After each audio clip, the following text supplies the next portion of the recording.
Tony, how did you challenge your guys to come back to work on this week? Well,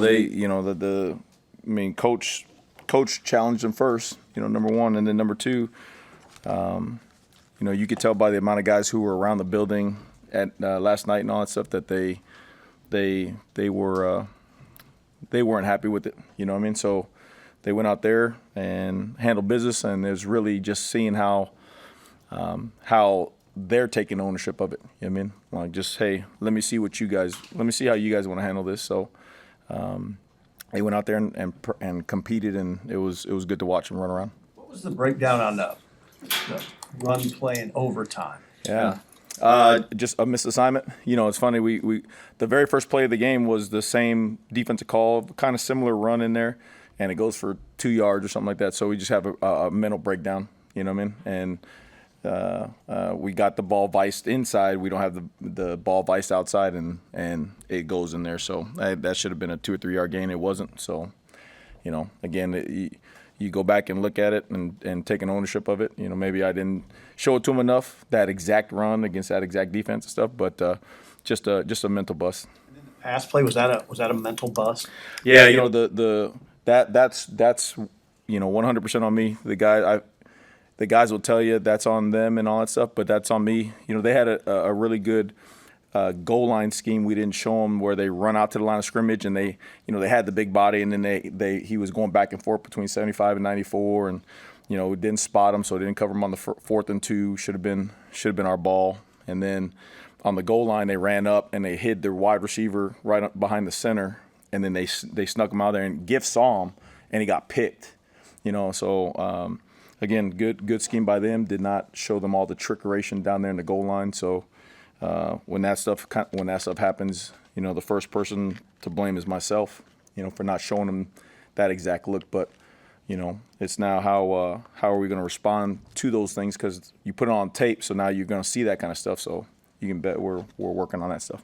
How is getting off the field on 3rd and 4th down something you guys can work on in practice? I mean, is it a thing you can work on, or is it just kind of like teachable moments, stay in your assignments? No, 100%. Great question. If you go back, if you look at the first half, right, you coming out, and I didn't like the flipping of the field, but when we went in at halftime and looked, they had 30-something yards, or whatever it was, 30-something yards rushing or 40 yards rushing or something like that.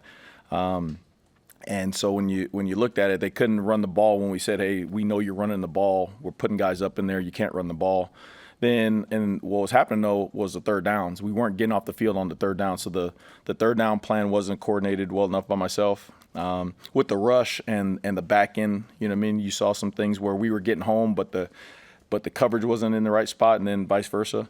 And then in the second half, what we tried to do is affect the quarterback a little bit more and go after the quarterback, and so it opened up some of those seams for those runs in there. And again, it was really the third downs and the dang goal line trickery down there. But again, that's on me for not drilling it with those guys, so that way they knew what was coming and all that stuff. So, gotta start over again. What do you find, Tony, that you can do in a situation like that when you have an extra 24 hours after a game, especially after one that there's probably a lot of teaching moments from? Yeah, you're back up in here right away. You can't sleep at all, and then you come back and you say, how does this not beat you again? You know what I mean? Like, you're gonna make mistakes. You're gonna get schemed up a little bit here and there. So now it's like, okay, what did they see? Why did they see it? And how do we prevent stuff like that from happening again? And then you go back through your whole process and say, okay, did we work enough, goal line passes last week? Okay, well, maybe we didn't. So now you work on goal line passes even more so. Third downs wasn't coordinated enough. So now it's, okay, emphasis on third downs even more so, So you're going back through and looking at the process and making sure that you're doing what you need to do to make sure that the guys are in those positions to make plays in the game. So you guys take the reality that, especially in the second half of that game, that they weren't the more physical team. Yeah. Again, that's why they went out there today and wanted to compete. That was the thing. And again, I know there's a lot to it, but I put it on myself because you're calling the game in the first half and you're telling them, hey, you guys ain't gonna run the ball, and they're not running the ball. They're not running the ball. It was really the third downs that kept the flipping the field and kept them on there and all the plays and stuff after that first drive touchdown. And then, you change it and say, hey, let me go after the quarterback a little bit more, and all those seams open up, and now you're like, okay, now you're kind of playing chess with the guy and stuff like that. So, half of that is on me, and then half of it is making sure that, again, we put those guys in those positions to go make plays, and that we got to give them the confidence to go out there and play, man. They're not going to always be 100%, but the prideful thing about that is guys play so damn hard and so damn physical that they make up for those errors. And just didn't feel like that chip on the shoulder, that edge was there like that. So where does tackling maybe rank on the list of issues that cropped up last week? Yeah, same deal. Again, you see, coach says, tracking near hip, dominant contact. I mean, that showed up consistently, and it's guys just not cutting loose. They have a guy lined up, and they don't quite trust it, so then they start trying to cut a guy off, and then the guy cuts back on you and gains an extra 4, 5, 6 yards. So just all things that you got to go back and say, are we working out enough? Are we emphasizing enough? And are we demanding it enough? And so, we started yesterday, and with the emphasis on trying to fix those things. He said right after the game, guys have to do their 111. Did you see guys do some uncharacteristic stuff where maybe they got a little outside of their job? No, I think it was just, again, the execution. Like I said, the first play of the game against the same call, 1 or 2 yard gain. You know what I mean? They come back, run very similar run in overtime, and it's for 20 something yards. You know what I mean? It's just the consistency of execution. You know what I mean? And coach has laid down 3 things that he just wants this team to play with. He wants to take the ball away. We want to be the most physical team, and we want to execute.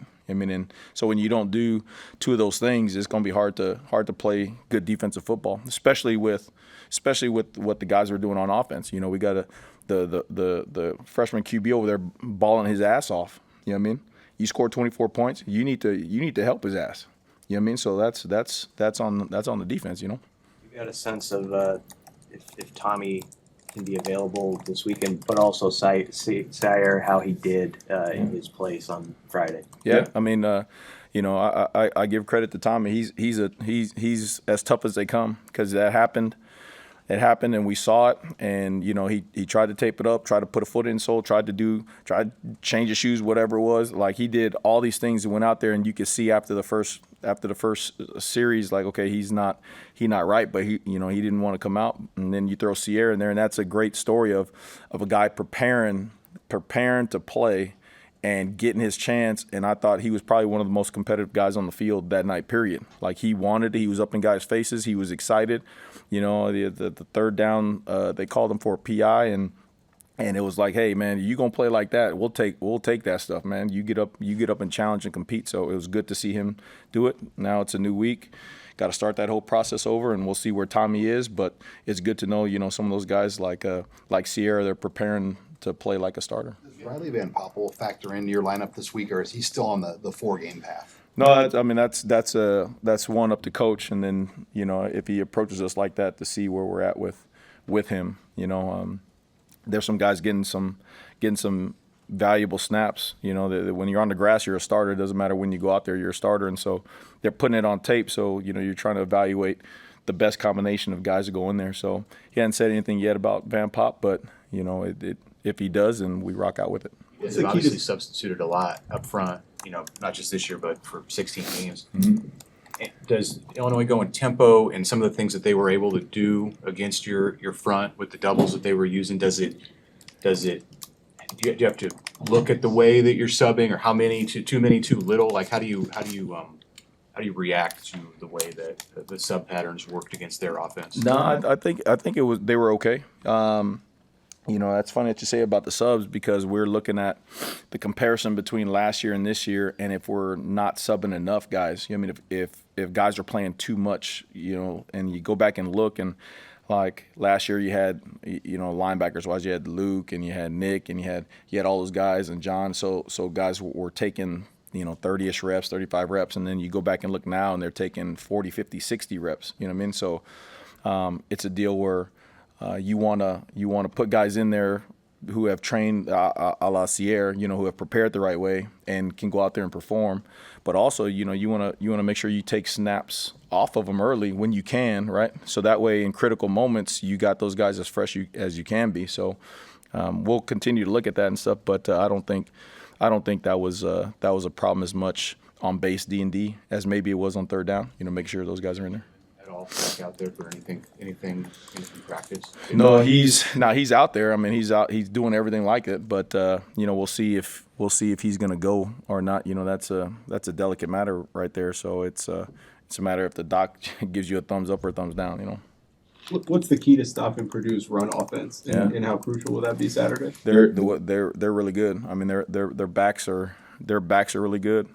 And their line is really athletic and they can move. So we gotta present different angles on them, different challenges. You know what I mean? Like, and the crazy thing is they love the outside zones and stuff. But he's athletic enough to if you give him the edge, he'll take it around the edge and gain 40. But also, he has really good vision where he sees a crease and he'll plant a foot in the ground and he'll cut it back against you. So it's gonna be a challenge for us to make sure that we have edges set when we want those set, and then to run the ball down when he's going sideways. Tony, in past weeks you've said on Tuesday it's a hard reset. We don't worry about last week. After what you saw on Friday, how much of it is that? How much of it is making sure these guys are thinking of that as they prep? Yeah, that's another great question right there. That's it's just human nature to feel some kind of way, when you play like that. But coach, again, you're always around coaching. You always, if you're truly listening, you always getting the wisdoms. You're listening to it like a player, and it truly is like, hey man, we're trying to go 1-0. And you have a point of emphasis to fix and improve, and all you do is focus on that, and make sure that you bring the kind of energy that you want the players to have. Moving forward towards Purdue. I mean, again, this is a new challenge. Everything is there. And the guys went out there and practiced their tail off today. So we're just gonna go 1-0 and just gonna go compete. That corner blitz with Sear, how risky of a call is that, Tony? And how do you know when to let that thing go? That's normal. That like sometimes that's an automated response by either like a formation or like a down and distance and stuff. And so, he saw it and he was aggressive. You know what I mean? And the crazy thing is, like, it was an RPO, so he pulled it back, and you could see Sierra trigger, and he kind of looked, and then he kept on going. Where some guys might trigger and then stop and say pass and drop. He just kept going, and so it was a big time play. It was fun to watch him do that. Anything else for Tony? One more. Did you guys blitz more? I mean, however you would determine that, if it's sending more than 4. Did you